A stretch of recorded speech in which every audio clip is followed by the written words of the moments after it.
terasa saat ini kita sudah berada di awal tahun 2023. Di sepanjang tahun 2022, banyak sekali kegiatan penting yang dilakukan oleh Balai Perikanan Budidaya Air Paya Ujung Bate.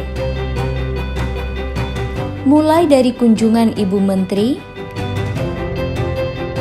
hingga pergantian Kepala Balai BPBAP Ujung Bate.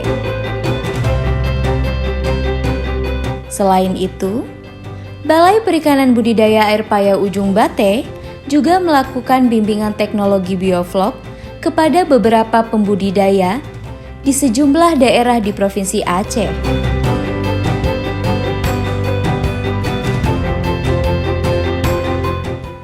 Peristiwa-peristiwa penting tersebut semuanya telah kami rangkum dalam Kaleidoskop BPBAP Ujung Bate tahun 2022.